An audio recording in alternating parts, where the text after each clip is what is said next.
Hello and welcome back to After the Ending. This is episode number 3. I'm your host, Mike Spring, along with my co-host, Phil Edwards. Hey, Phil, how you doing?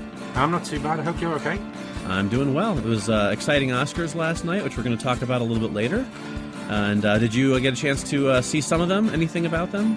I was going to watch it, but it's at 4 o'clock in the morning over here, so I just slept through and read about it the next day. Well, this morning, yeah. I think if they aired them over here at 4 o'clock in the morning, I would sleep through them too. So, I like film, but I like my sleep as well. Yeah, exactly. You got to, it's a good balance. You know what I mean? Yeah, definitely. All right, so today we are going to talk about Chronicle, which is a kind of found footage superhero movie from a couple years back, and then, of course, the John Hughes classic Planes, Trains, and Automobiles, which I have lots of thoughts about. So, but first, let's start off with Chronicle. Phil, you wanted to go ahead and take point on that one? Okay, this is the film by, this was Josh Trank's debut, who did the recent Fantastic Four film. It's also written by Max Landis, and as you've said, it's a bit like a comic book superhero film crossed with the found footage, but it works out a lot more than that, in my opinion.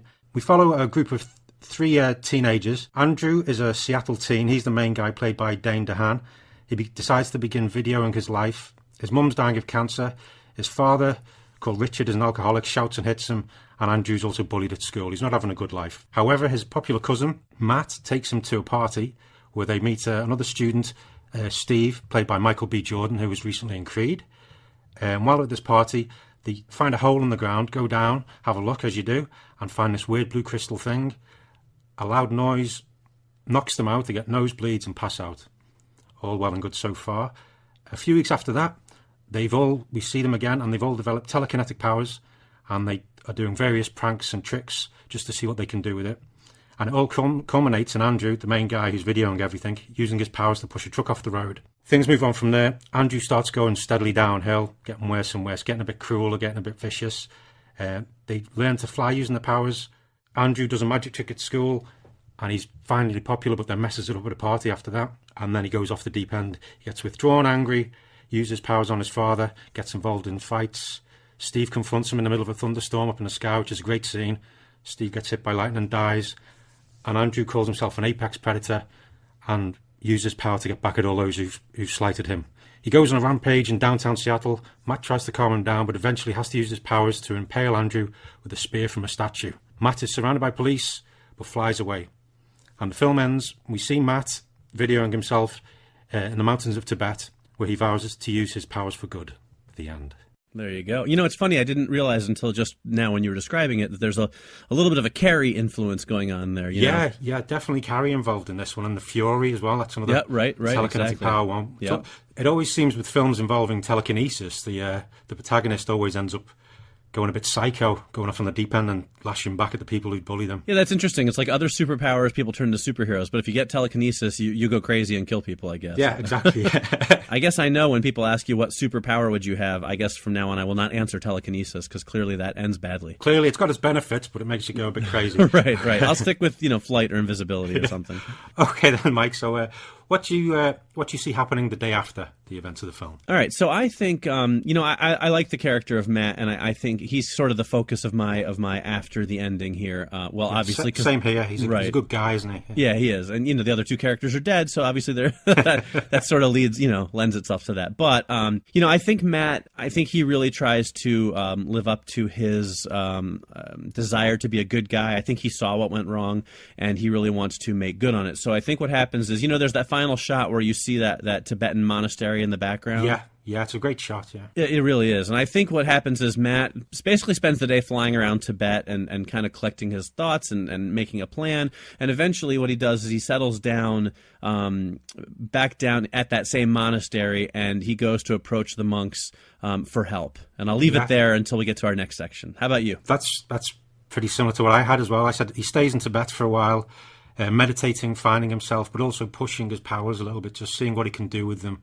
But as you say, he's seen what happened with Andrew, so he's determined to do right by everything. He's with great power comes great responsibility, as one superhero keeps going on about. Yeah. So he's going to stick with them for the next few days. And meanwhile, over in Seattle, the police will have ID'd Matt because there's lots of video cameras going around. He was clearly seen in lots of places.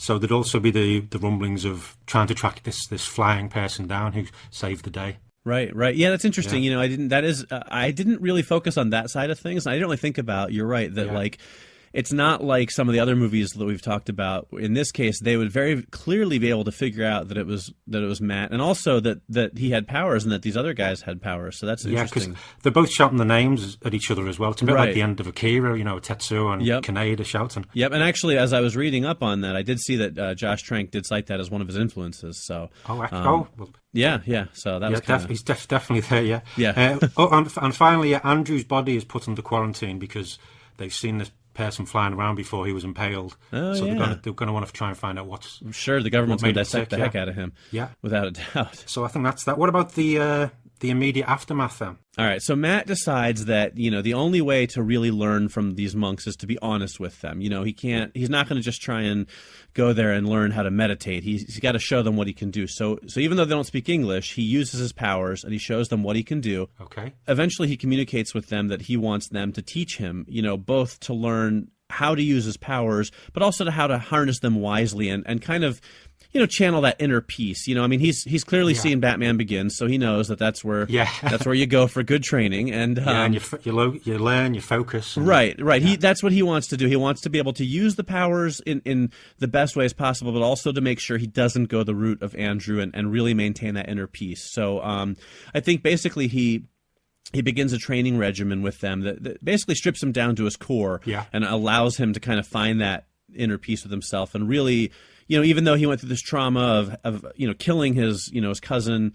Because he's done a powerful, dreadful thing, but it had to be done. It had to be done, exactly. I think, you know, I think he's guilty at first, but I think he eventually, you know, with the help of the monks, he gets over that and finds peace with himself. And at the same time, he hones his powers and develops them so that he can really, he has, you know, a masterful level of control with them. So there you go. That's again, I had him down as he's Matt's still in Tibet, learning his new abilities, the monastery, becoming more one with himself and the world, and with the telekinesis, if he's putting a force out onto the world, then he might be able to feel the force coming back to him. I could say in a Star Wars force, but just he feels the life around him, and that helps him even more to, you know, use his power for good. Right. I basically says he's on the path to becoming a superhero to the world. And his experience with Andrews kept him focused and humble. And also some of the abilities I had from using his telekinesis. He eventually learns how to alter the way he looks. Oh, cool! I like that. Just go in a different way, and just would also help him if he's going to become this, you know, a force for good in the world. Right. Absolutely, I like that. Especially if he ever wants to go back to Seattle, because, you know, like you said, the police are probably looking for him. Exactly, and he could just wander around and blend in. Right. I'd also put a note down saying Mulder and Scully turn up in Seattle. Basically, whoever in the FBI would be investigating, you know, these flying people. Yeah, I love that. Yeah, absolutely. That's who else would do it, but it would be an X-File for sure. Yeah. And Scully wouldn't believe him despite all the video evidence. You know? Yeah, because that footage, the video evidence, would people start saying it's fake, it's promoting a new film, it's just a viral video. Right, exactly. Yeah. So lastly, how do you see it all going into the long term? All right, well, I think eventually Matt, you know, I do think he, like you said, he sort of becomes a superhero, he starts helping people, but eventually he also wants to find out, you know, what happened to them, you know, what was this thing that gave them their powers. So he flies back to Seattle and he goes back to the woods near the house where the party was to try and find this blue crystal. But when he gets there, he finds that it's gone. But of course, in the woods, he finds a clue, like an empty MRE wrapper from the military, and he realizes that the government has the crystal. So there's always a clue, isn't there? There's always a clumsy soldier dropping something. So he uses his like Tibetan Zen powers and his superpowers to sort of like hone in on the crystal, you know, like almost like a radar sense, you know, and he finds out where it is. So he dons like a superhero disguise, which he hasn't really done so far, and breaks into the military complex, and he, you know, to try and get this crystal back. And even though he has to fight the guards, he doesn't kill or hurt any of them like permanently. He just disarms them and dismantles them, you know. Because he's a hero. Because he's a hero now. I think he does, you know, I think he overcomes the power corrupting thing, because the monks have taught him how to be at peace. And so he gets the crystal back, and now that he's kind of mastered his powers, he sort of has like like a rapport with it, like not like it talks to him, but he sort of can get senses from it, and he realizes that it's from outer space, which I mean, like a cosmic awareness. Yeah, exactly. Not that it's a giant leap that's from outer space, but that's that's the way it was going, really. Isn't right? It? Yeah, I think so. He realizes it's a fragment from a faraway planet, and so, but he can't get more than that. He doesn't know if there's life on this planet or not, so he wants to find out. So he does a test run and discovers that he can use his powers to survive in space. Oh, I like that. Yeah, so eventually he kind of preps and he stocks up on some supplies and stuff, and in one of those closing final shots that I seem to like so much, he flies off into the stars, and we fade to black. And eventually there's a sequel, maybe. That sounds very cool. Always good going off into the vastness of the universe. Yeah, well, because I figured if I go any further than that, I could write a whole series of movies. That'd be good. I'd read that. Yeah. But I do kind of like that. That idea of him sort of flying off into space to kind of discover his origins. I think that sort of is a kind of one of those open-ended endings that can also lead to potential sequels. Excellent. Yeah, I really like that. Yeah. Thanks. What about you? Okay, I've got one with Matt. Around the world, there's reports of various figures saving people, averting disaster, fighting crime. Mm-hmm. They all look different, but it's all Matt. Right. Using his power, using his abilities to change shape. So in every country, he has a different persona. Right. Just he's basically showing off a little bit, but also just to throw people off. If people think there's lots of these heroes, it's more chance of him being able to avoid just being pegged down to one place. Sure. So he does that, helping people all the while. But then he begins to feel others like him, or he feels others calling to him. Mm-hmm. As you said, not talking to him, but he's just picking up vibes and things. Right. So he follows these down and begins to find other people like him, but they're working for the military. Turns out the military took the blue crystal and they've been experimenting on other people to see what this crystal from the stars can do. Yeah. But also, like all good comic book stories, Andrew isn't dead. Nice. At the time of his death, his consciousness had inhabited a policeman, and it was dormant at first for a few months or years, and eventually takes over this guy. And Andrew continues to hone his abilities, including the shape-changing ability, so he can look like his original form. Mm-hmm. And he becomes a supervillain and Matt's nemesis. Nice. And then we have a big, super battle at some point again. There you go. Yep. I like that. Yeah, that was it. Very cool. Now, see, it's interesting. So I'm proud of us. I'm going to say this because this would have been an easy one for you to turn him into a serial killer. Yeah. Or for me to go meta, which I thought about because part of me was like, what if after he gets these powers, something happens, he loses his memory, and he goes in like a dormant state, and then he realizes he's in the Matrix, and he becomes Neo. And I was like, no, you know what? I'm not going there. Like, it could have been another film. You see somebody reading the comic book, right, of Chronicle, and it turns out Chronicle is just a comic book. See, exactly. So I didn't go meta, and you didn't go serial killer. So yeah. I'm very proud of us. Yes, it could have been a bit too easy, that one. Right, exactly. But I do like that though, of the having the kind of the classic super villain. Like you said, they always come back from the dead. Yeah. So yeah, I didn't think about that. But I like yours as well with going the cosmic Green Lantern route, but good Green Lantern, not like the film Green Lantern. Right. Well, great. All right. Well, that wraps up Chronicle then. Yeah. Anything else you want to say about the film? Just for a debut feature, I thought it was an excellent movie, and it pushed what a found footage film can be. It sort of made it fresh again for a while. Absolutely. Yeah. It's funny. I don't generally care for found footage films. Yeah. But I do like Chronicle quite a bit, and I'm disappointed now. In all honesty, I have not seen Fantastic Four, so I don't know if it's a bad film. I've heard nothing but bad things about it, but if it lives up to the bad hype, it's disappointing that Josh Trank sort of self-destructed a little bit because I thought Chronicle was a very promising debut. So hopefully he can kind of dig himself out of whatever hole he's gotten into. And I do hope so. I think he could have done with being allowed to make a couple more indie kind of movies just to come to terms with dealing with slightly bigger casts and crew, things like that. Yeah, I do think maybe it was a little too much too soon, perhaps, Seems that way, but we'll never actually really know what went that's down. True. And I don't like to judge anybody without knowing the true story, so we'll see what happens. We'll see what happens with him. Hopefully it'll be more from him. Yep, absolutely. Okay, so next up we've got Planes, Trains and Automobiles. Yes, we do. Take us through it, Mike. Okay, well, let me just, before I get through to the synopsis, I want to say two things about Planes, Trains and Automobiles. Okay. As I watched it again, and I hadn't seen it in a good amount of years, and two things I noticed about it were, one, it is just such a great, great film. Like, this is one of those movies that I think people forget just how good it is when they haven't seen it in a while. Oh, totally agree. It still holds up really well. It really does, and I think anytime you look at a movie that's 25 years old and there's only a few moments here or there that feel, not so, that don't hold up just because of their age or, different sensibilities, but it was just a few things here and there. But overall, I mean, out of an hour and 40-minute movie, and I'd say an hour and 35 minutes of it worked perfectly. That's really something else. I'd have to agree. It's a funny film, and it's got everything in it. It really does. The other thing I wanted to mention was it also reminded me of how great John Candy was. I don't think I've watched a John Candy movie in a long, long time. And boy, if this wasn't one of his best roles, he was just letter perfect in that role. And boy, I really enjoyed watching him again. It made me sad that that he died so young. Oh no, it's a great loss. As you say, even in his bad films, John Candy usually nailed it, what he had to do. Yep, exactly. And he was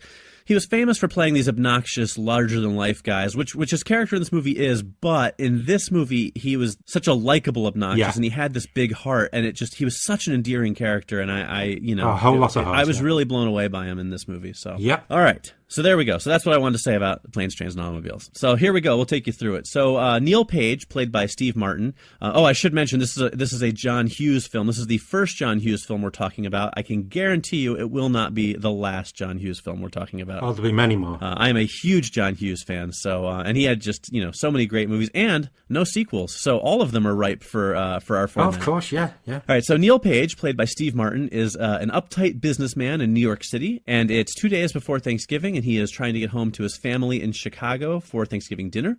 His plane is delayed, and he basically ends up on a road trip across the country together with Del Griffith, who is an obnoxious but lovable guy who's also traveling to Chicago. He is a shower ring salesman. They basically end up on a plane, in a train, in the back of a couple of trucks, in a burned-out rental car. They share some really terrible hotel rooms and go through all sorts of misadventures on their way back to Chicago. I've just got the title. Yeah. It's right there in the title, yep. So obvious now. Yep. At first they're definitely like oil and water, or as you Brits would say, let me see if I can impress you here. Go on, then. They're a little bit like chalk and cheese. Chalk and cheese, yeah. Right. Well done, right, that works. right. Thank you. Neil especially is really just have a short temper with Del. He's a very angry man, isn't he? Neil, yeah. Yeah, he is. He's very angry, very uptight, and and Del's a bit much, so but eventually he learns to accept Del for who he is, and they make it back just in time for Thanksgiving dinner, and Neil invites Del into the home, and everyone ends up with a happy Thanksgiving. There we have it. And that's the end. Yeah. So go ahead, Phil, tell us what do you have for the day after? Well, the film ends with them Thanksgiving. So they have the Thanksgiving meal, and they then spend the rest of the evening and the day after just talking about the travels to Neil's wife. Del's talking about his dearly beloved departed wife. Mm-hmm. And Del stays for a couple of days. They just basically just have a nice holiday, a good laugh.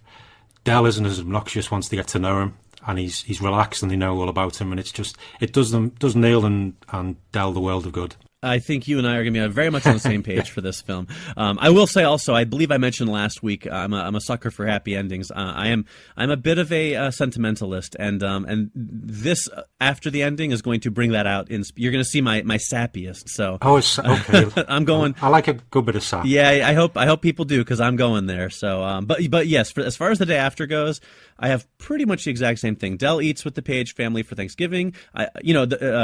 Neil's parents are there and his in-laws are there, so it's kind of this whole family, and his kids are there. So I think Del charms them all because he is a charming guy. Yeah, he would. Well, Neil puts them up for the night, and the next day they enjoy some relaxing family time. And just like you, I put that, Del starts to relax because he doesn't feel like he has to be on all the time, because he feels accepted, which is something he hasn't felt in a long time. I think it'd be the first time in a long time he's had a chance to just relax and be himself. Yeah, I think so, because he's a salesman, and we know he's been on the road for years, basically. So I think this is his chance to sort of, not have to be selling anything or selling himself. Yeah. So I think that, and because of that, because he can relax, the family really enjoys him, and they accept him. And, so he sort of, the kids love him. They start to call him Uncle Del. And, they have a great holiday weekend. I bet you he still sells everybody in the family a set of shower rings, though. It wouldn't surprise me. Wouldn't surprise me. So there you go. So how about your immediate aftermath? Okay, I've got immediate aftermath. The holiday's over. Neil goes back to work, and it's time spent with Del and learning about Del's life sticks with him. He realises, loved ones, you've got to spend time with them as much as you can because you never know, the worst could happen. Mm-hmm. So Neil learns to control his anger, buckles down at work, gets even better and better, but also spends more quality time with his family. Meanwhile, it's a little bit dark, but it's just kind of character that what Del was going through and what he was. We find out Del had been thinking about killing himself during the events of the film or before, because he was just getting so depressed. The holidays and everything can be a depressing time for people. Sure, absolutely. But his time with Neil and Neil's family helped him through, and he begins to move on. He heads home, or to his hometown, and starts getting on with his life. He's still selling things, but he decides he can't just keep running away. Right. And that's what I've got for the immediate aftermath. All right, that's good. That's actually, I think, a really good. I know you said it's a little bit dark, but it's realistic, and it's not. I mean, it's positive because he comes out of it. But I do think, I mean, if you look at that character, while I don't think Candy, played that up in any way, I definitely. I mean, the character definitely has sadness in him. Especially when you realize when it all twigs in. You realize what's been going on. Exactly. So I could see him being perhaps suicidal. I mean, that's not a cheerful thought, but it certainly is a possibility. Yeah, it's not particularly the best thing, but it just seemed that's probably the most realistic thing. Yep. Well, listen, hey, I like that you brought it out of it. You brought you brought it back to the positive. So. Yeah, definitely. Well, I had basically after Thanksgiving weekend, Del hits the road again for work, like you said. He's a top salesman. The road beckons. Yeah. But he and Neil stay in touch, and I think they invite Del to come stay with them for Christmas. And I think Neil starts to reflect on his life and realizes that he doesn't really have a lot of friends. He spends too much time away from his family, and I think he's the kind of guy who, he comes home to his family, but he doesn't really have any close friends. And I think that Del will always drive him a little bit crazy, but in a good way. And I think that their friendship really continues to strengthen.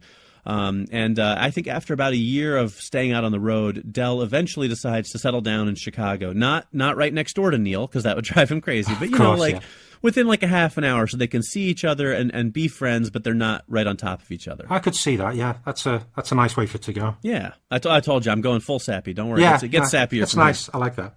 Thank you. All right, what do you have for the long term? Okay, long term.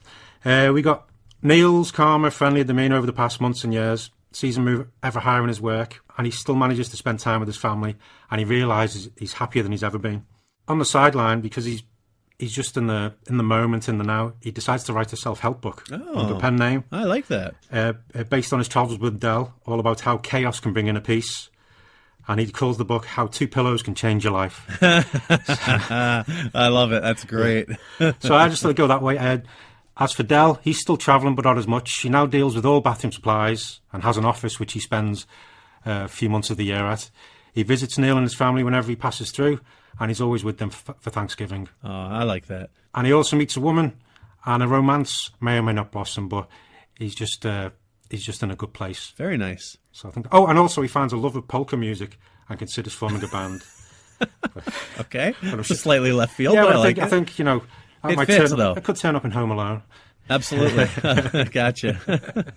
That's great. So I did have a couple of alternatives, though. Oh, boy. What do we got? Yeah, well, one of them goes back to the serial killer thing. Of course. This is lay it on me. This is really dark. Okay. But it turns out Del's actually the showering killer who's wanted in 15 states. And after the events of the film, he massacres Neil and his family, something he does every Thanksgiving. I really wish I hadn't thought of that one, because it put a pall over the whole film for me. But it's very, very funny, though, because boy, howdy. That's a whole different film, but man, that really could play out. Imagine that film going on, and in the end, the last 10 minutes, you realise what's going on. It takes such a dark turn. It's such a comedy the whole way through, and then they just massacres them all. Yeah. That John Hughes, he's a character. Yeah. The other thing I had was Del Griffith is actually a spy who changes identity to become other John Candy roles in other films. I like it. There you go. It's your turn to go meta this week. Yeah. Very nice. Very nice. That was that. But I think I like my first one. I like that. Yeah, I think that was a nice one. All right. Well, so for my long term, I think that Neil is looking for a change. He doesn't like having to travel as much as he does and being away from his family. So Del actually convinces him to come to American Light and Fixture, where he's a salesman. And so since Neil's coming from a much bigger company, he takes a VP position, VP of marketing. And since they're a smaller company, they're based in the Midwest, Neil gets to spend a lot more time at home. He doesn't have to travel nearly as much. That's nice. Yeah. After a while, he convinces Del that he's more than just a showering salesman. And so after a couple of years, Del takes on a leadership position in the company, and he comes off the road traveling finally as well. And basically, they spend the next 20 years or so working together. They both retire within months of each other, and they remain lifelong friends the whole time. Del becomes part of the Page family. Neil becomes much closer to his family, and basically they live happily ever after.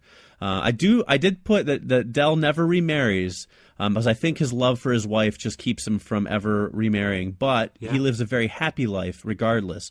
He watches Neil's kids grow up, and he kind of acts as their uncle. He's Uncle Del, and and they all live happily ever after. No, I like that as well. I could see that one. Thank you. I shied away from the serial killer aspect this time, but John Hughes brings out the sentimentality in me. I can't help it. It's going to go that way. It's going to be the nice ending. Yeah, it's just one of those things where he mastered ending his film so perfectly, where you could really see them going a bunch of different ways, and he kind of leaves it up to you. And I like that for me, for the sappy guy.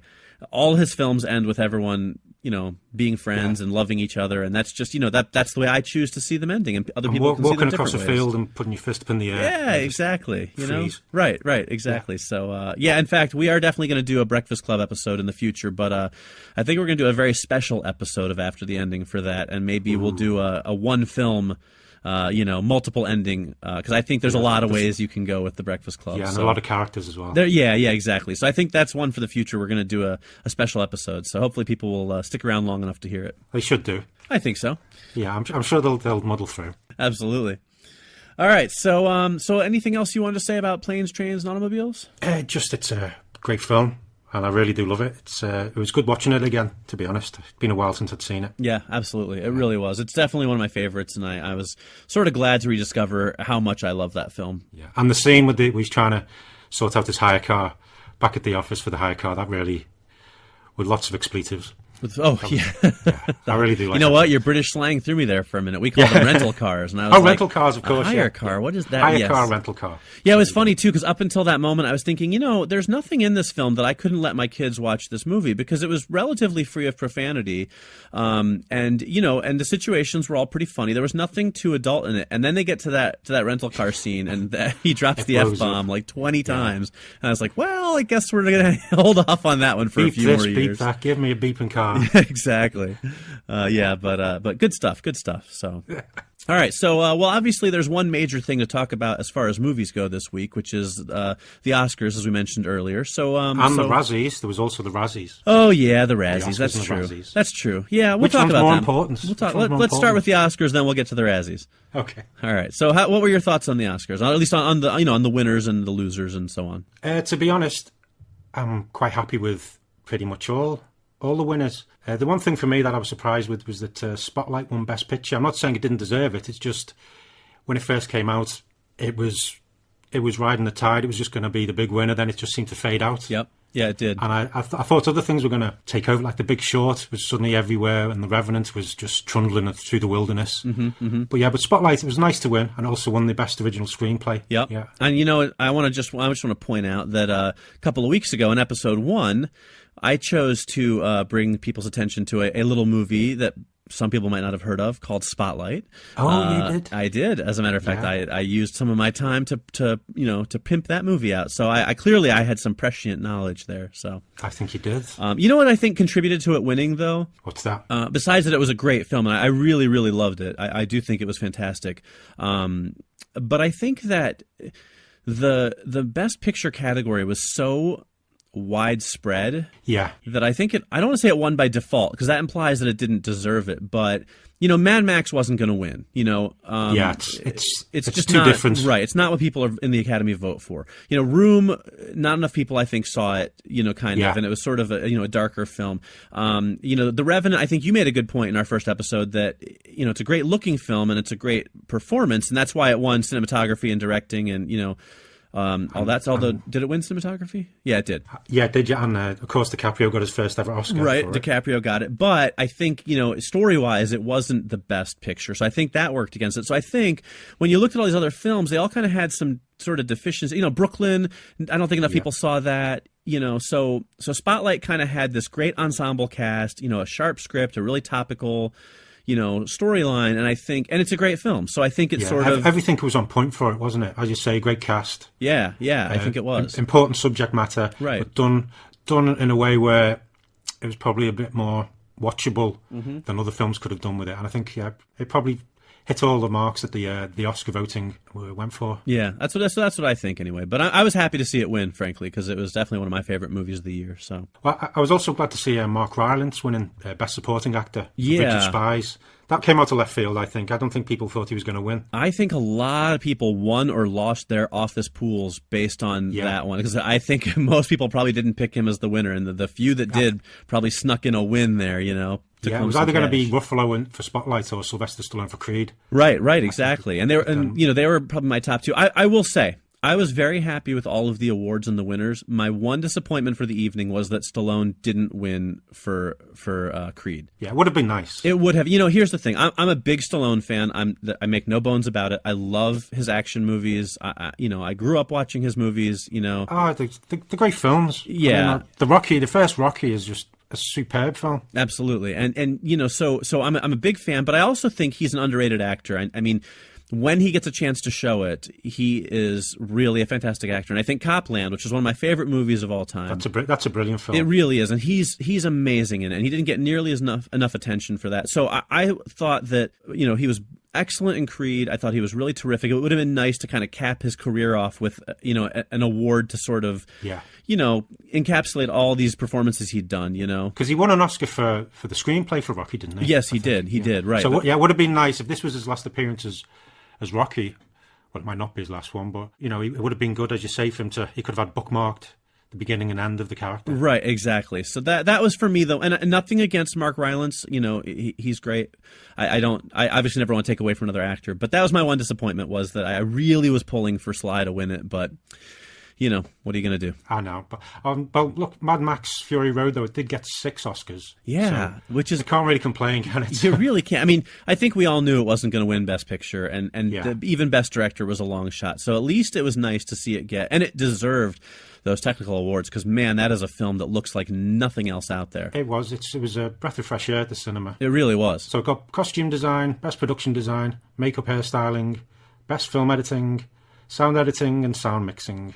Oh, actually, that was the other surprise. Best visual effects was for Ex Machina or Ex Machina. Yeah. I didn't expect that one. That one was a bit of a surprise, actually. Especially, I mean, I guess I shouldn't really say I do see why, because the seamless blending of making her into a robot. She was real, wasn't she, when you're watching the film? Yeah, it was pretty amazing. So I get that. But it was just a small film, comparatively speaking. Yeah, because it went up against Mad Max Fury Road, The Martian, The Revenant, and Star Wars: The Force Awakens. So, yeah, that was probably could be the biggest surprise, to be honest. Yeah, I agree. But you know what? Here's the thing, and I'm going to go back. This is one of my biggest Oscar pet peeves, whereas this is one I've been holding on to for about 6 years now. The special effects category, I no longer give them any credit for that, because you know why? Tron Legacy was not even nominated for Best Special Effects. And you can say whatever you want about Tron Legacy, but that movie, visually speaking, was mind-blowing. Yeah. And I have to give you that. The fact that it didn't even get a nomination, much less win, I was very angry about that. And I still hold a lot of anger about that, clearly. Oh, I can understand that. I love Tron. I love the first film. And Tron Legacy, I enjoyed it. It wasn't the Tron film I wanted, but as you say, it looked incredible. Yeah, it definitely wasn't the Tron film I wanted either. Although that's a movie we may have to discuss in a future episode, because I could go on for 20 minutes talking about Tron Legacy. I have very complicated thoughts about it. But regardless of what the movie itself was like, the special effects in that movie were amazing. So anyway, I again, not to take away from Ex Machina, but what else? What else did you like from the awards? Oh, it was good to see Ennio Morricone win an Oscar for Best Original Score for The Hateful Eight. Right, yeah, absolutely. Always love Morricone. Yeah, because I wasn't sure whether he was actually going to be nominated to begin with, because he apparently used some of his some of the score from John Carpenter's The Thing and sort of rehashed it. So there was a little bit of doubt whether it could qualify, but obviously that wasn't the case. Right. And he's got that Academy Award. Yep.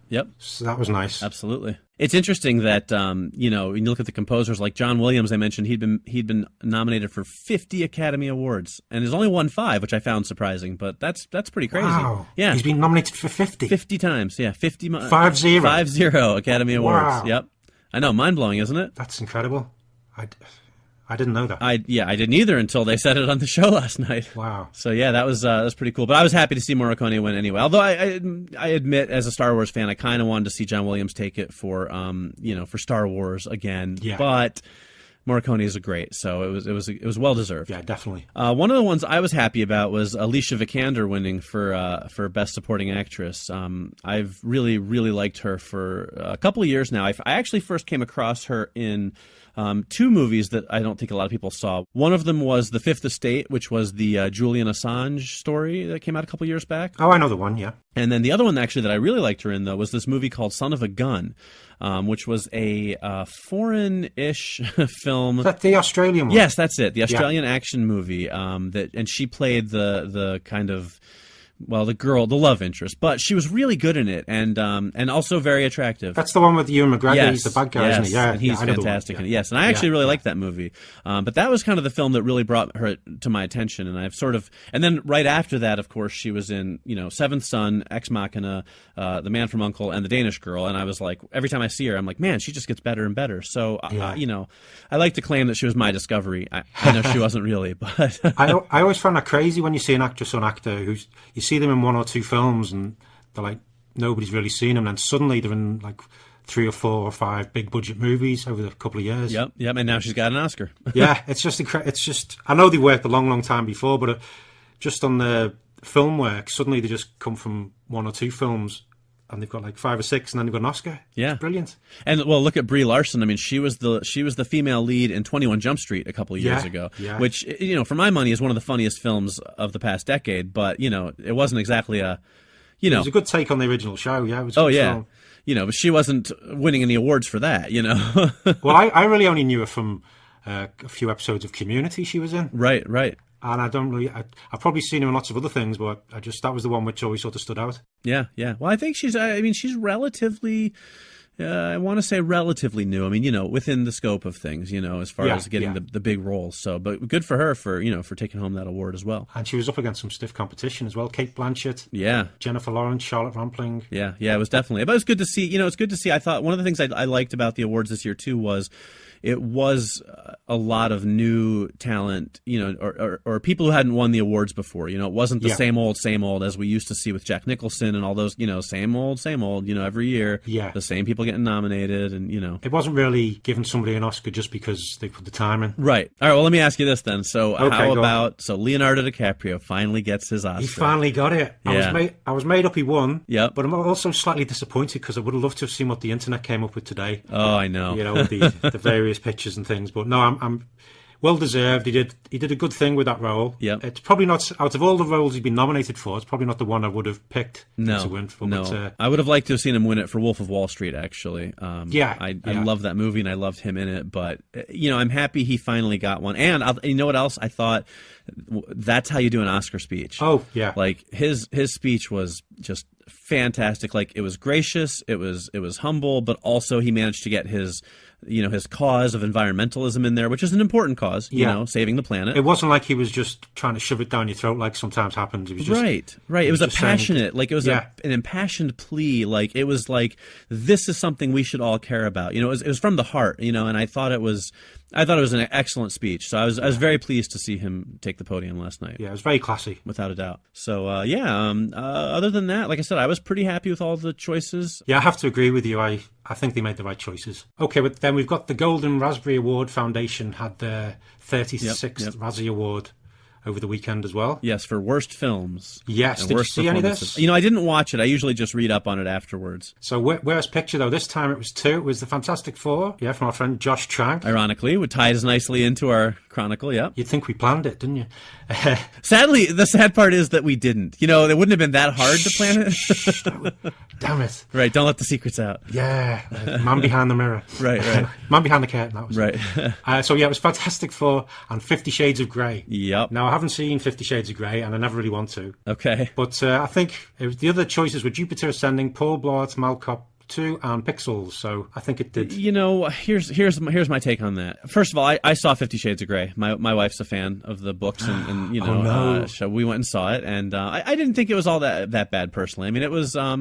Listen, is it great filmmaking? No, it is not. Was it entertaining enough way to kill 2 hours? Sure. There was actually some humor in it, you know, there was lots of nudity, so it's not the worst thing ever. It's ticking some boxes. Yeah, exactly. It's just checking the boxes. So I didn't think it was that terrible. Here's my thing, though. If you really think that 50 Shades of Grey was the worst movie that came out last year, you're not watching enough movies.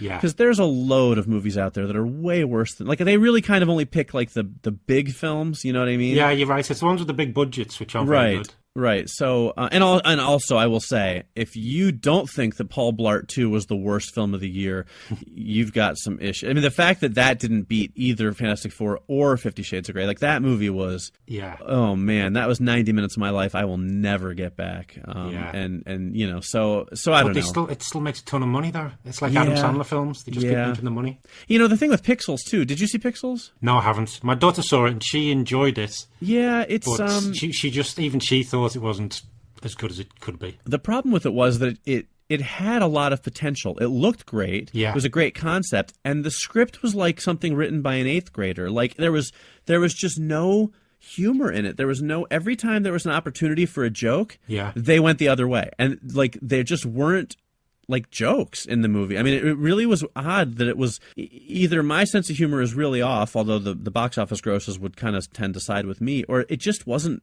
like funny. Just like they had the plot and then they just didn't write anything around it. Yeah, I mean, the only funny person in it was Josh Gad, you know, and Peter Dinklage did this very weird sort of like pseudo-California surfer / British accent thing, which I know he was trying to sound like this kind of pompous character, but it was really bizarre. And I love Peter Dinklage, but it was... Well, he can do a good accent in Game of Thrones. That works well. This wasn't one of them. It was very strange, and it I don't know, the movie just didn't work, and it should have with the talent that was involved. But it was a wasted opportunity with that kind of setup. Absolutely. Like I said, it was a cool concept and it looked great. So it was really disappointing that they couldn't just throw some jokes in there, you know? So I don't know. Well, I did ask the people on Live for Films, I did set up a poll to ask what they thought was the worst movie, because 2 pictures were chosen, but I asked them whether Fantastic Four or 50 Shades of Grey was the worst. Wait, let me guess. They voted for 50 Shades of Grey. No, it was 50. It was close though. 55% went for Fantastic Four. All right. So very close. So you know what that means? People who are voting actually saw the movies that they were voting on. Yeah.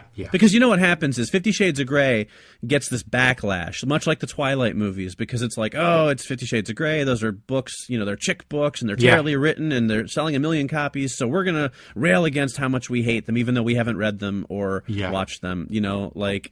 That's what people do. Exactly. Like, people are like, oh, I hate Twilight. I haven't seen it, haven't read the books, but I hate it. It's terrible. Yeah, I mean, you can't really have an opinion on something until you've seen it or read it. Exactly. You know, so so to me that tells me that people taking your poll actually watch the movies and then voted. It seems that way, because it seems the voting's almost split perfectly, same as the worst. So they must have had the same problem at the Razzies. So they just went with that one. So. Right, exactly. But also the worst actor and worst actress was Jamie Dornan and Dakota Johnson from 50 Shades of Grey. See, that to me is just pandering, I think. Like, they were perfectly fine in those roles. Do you know what I mean? Like, you know, they had to work around some clunky dialogue and stuff, sure, but there was nothing about their performances that I would qualify as bad. You know what I mean? Yeah, but the worst director director, though, was Josh Trank for Fantastic Four. All right, fair enough. So, Yeah. there you go. Yeah. Come on, Trank, get your game together. That's Let's right. make another That's good, right. You good know film. what? Come on. I'm going to watch that film soon, and I'm gonna see if it's as bad as everyone says it is, and I'll report back when I get a chance to watch it, so we can see if it's really as awful as everyone says it is. Oh, we look forward to your analysis of it. Yeah. If anyone's gonna like it, it'll be me, because I tend to be that guy who those movies that everyone hates, and I'm like, no, that movie's great. You know. But if you don't like it, then it must be really, really, really bad. Yeah, I think so. So we'll find out soon. Stay tuned to find out what I think of Fantastic Four. Oh, the suspense.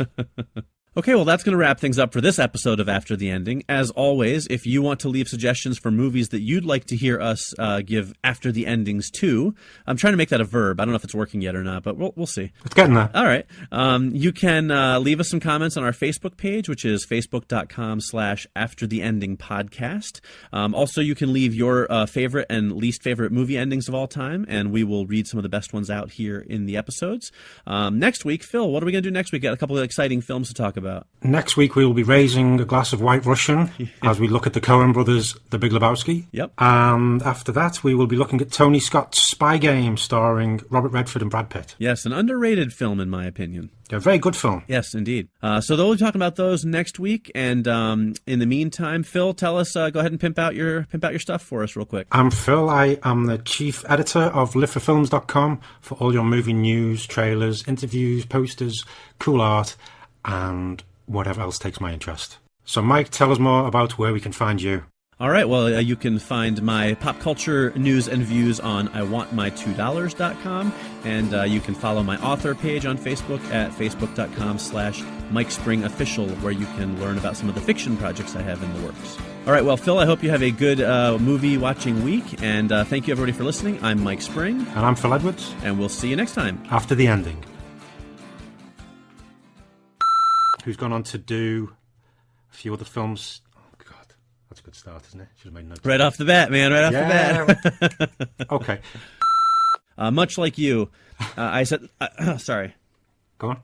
Actually, that sounded like I was just complimenting you. I'm sorry that I wasn't. I do think you're a charming guy, Thank you very much. You know, like for Charlotte Rampling, although it's a great role, she won other awards. Right. Oh, no, forget that bit. I was going nowhere with that. All right. I realised it was like a dead end, so... Yeah, I'll have to. I was happy with what. Yeah, that's good. We'll get into a little debate. You're wrong, Mike. You're just wrong. You can't handle the truth. Yeah. There you go. And my okay. And Mike, do you want to tell us a bit about? Hold on. No. Did the same as you.